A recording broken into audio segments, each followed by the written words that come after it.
I want to start by thanking the organizers for an opportunity to give you an overview of some of the work we've been doing with respect to understanding water on the lunar surface. Brant Jones, who's the next speaker, has contributed significantly to this. It's also part of the thesis, PhD thesis of Ashley Clenenden. And Shri Lee at the University of Hawaii was a major contributor, in particular to the last part of this talk. What I want to convince you of is that we need to pay attention to electrons when we're dealing with trying to understand solar wind processes. Water on the moon. There was a very good, many talks with respect to water on the moon, in particular the one right before this. There are many source terms of water, volcanic eruption, water from pyroclastic materials deep in the lunar interior.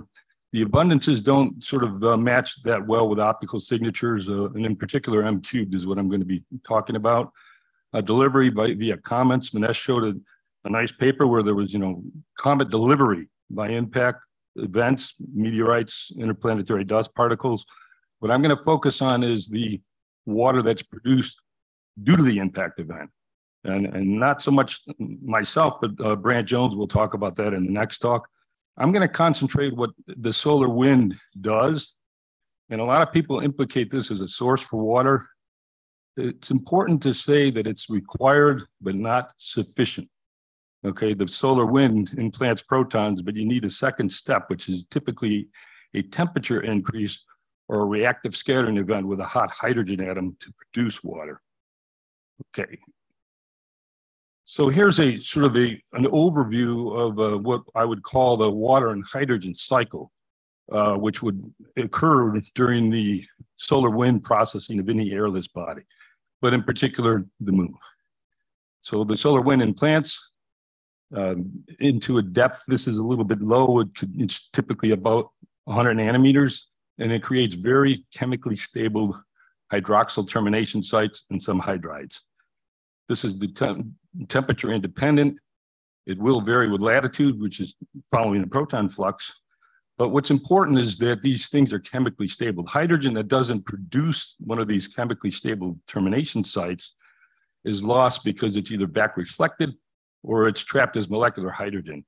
And I mean lost with respect to the optical signature of it. And then what happens is there's a temperature excursion. So these things build up. It gives us this optical signature. And then there's a temperature excursion that leads to the formation of water by a process known as recombinant desorption. And so Brant Jones will tell you more about this.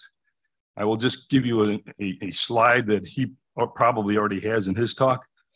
And our view of this, so we're sort of from the physics community and surface physics community, we look at the surface.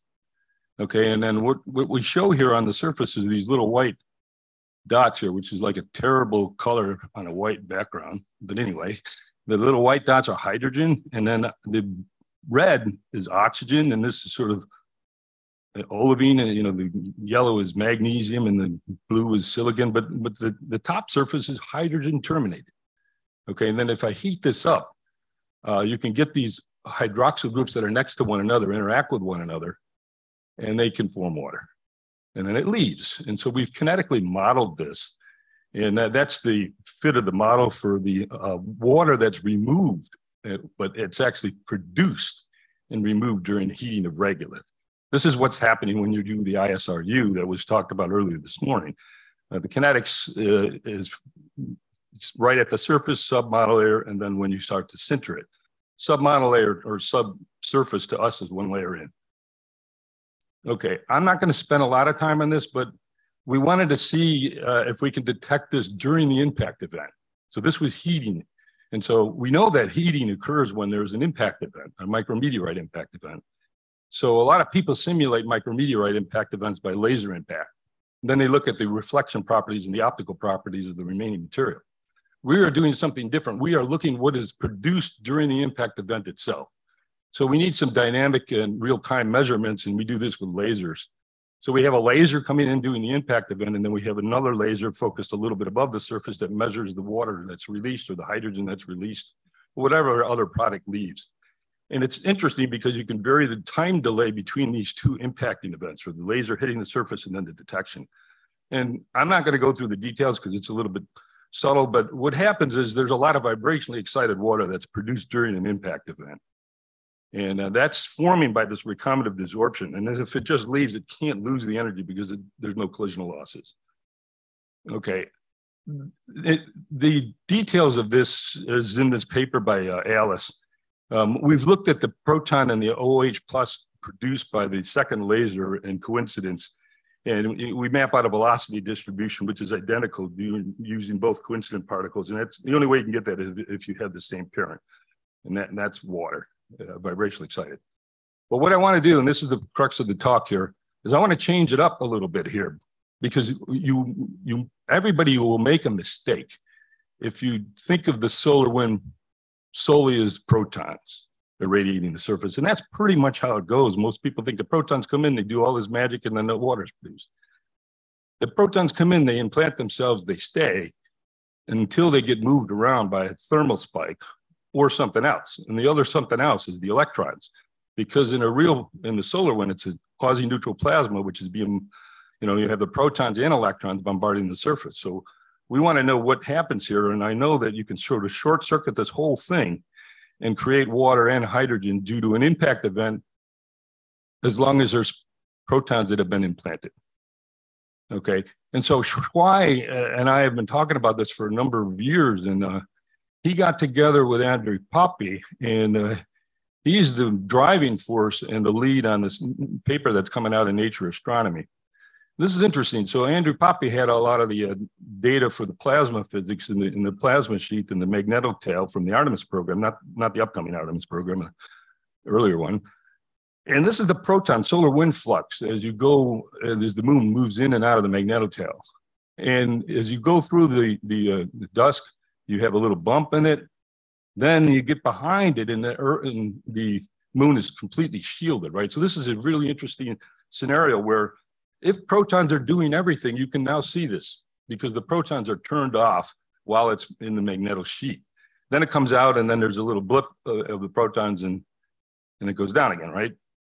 And so Andrew did this, and he pulled out all of the information with respect to what the differential electron flux is, in particular in the magnetic sheath. And it turns out there's a significant differential flux in the magnetotail, especially below about 1 kV and particularly below 100 EV or 10 EV. And so in the backside there, the proton flux is turned off, but the electron flux is not. And to me, I'm now the self-appointed supporter of electrons, okay? They need to be part of the problem because they are part of the problem.